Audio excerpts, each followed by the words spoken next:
Y'all make me sick. And when I say y'all, I mean the Cowboys fans that are so weak-minded to jump ship at the first sign of trouble. They will drive you to drink.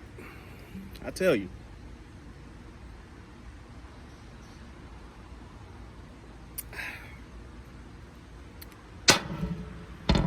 Got that out the way. That dude's hit hard. But anyway, the people who dislike the Cowboys, fans of the other NFC East teams, or just teams in general who don't get the shine that Dallas gets, they doing what they supposed to do.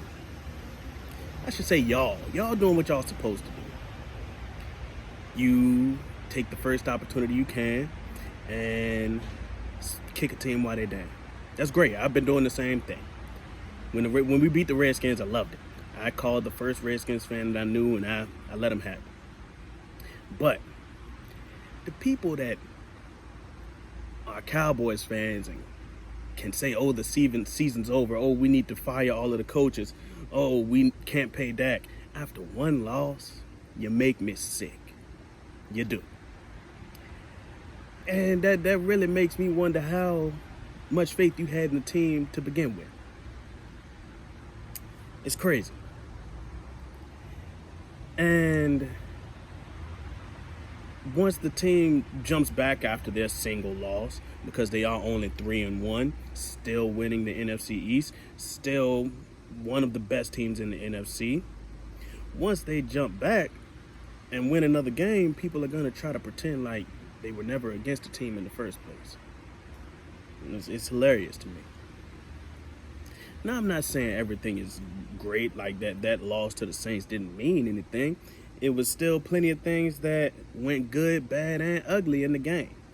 Like, for example, I still think Robert Quinn is really good. He is a menace to quarterbacks. He's looking like the player that had 19 sacks when he played for the Rams. Another example, Chidobe Awuzie showed great body awareness with the pick. He contorted his body in a way that allowed him to get the ball and stay in bounds. But then there were also bad things that happened. For example, I think that Dak put the ball a little bit too far out of Randall Cobb's reach in the first quarter with what could have been a touchdown. So I say all of that to say this. Coaching can't change player performance and execution. Coaching isn't gonna change Jason Witten, a 16-year player, from fumbling for the 5th time in his career. Coaching ain't gonna change that. He is what he is. Coaching isn't going to change the players not catching the ball. Yes, I do wish that there was a little bit more pizzazz in the offense, since the entire game was close and it could have allowed for it. But the players did what the players did, and the coaches did what the coaches did.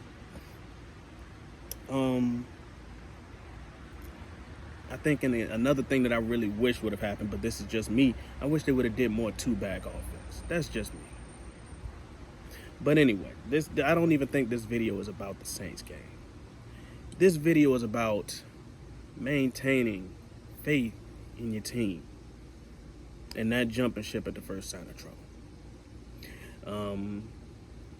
Dallas has now played, I think, the last of their, well, until we see Saquon Barkley again, the last of their really threatening running backs. Alvin Kamara had a great game, and I think that moving forward, they're going to have a much easier time with run defense, which will allow them to focus on preventing deep balls being thrown. Tyron Smith is hurt. It's a bad thing, very bad thing.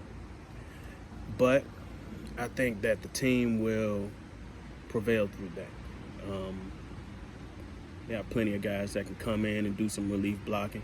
I talked before about how this O-line had a lot of depth before they did cuts, and they kept a lot of old linemen to prepare for a situation like this.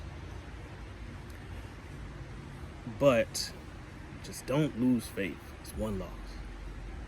Get a grip on yourself. Drink some water. it'll be better for you. That's all I got.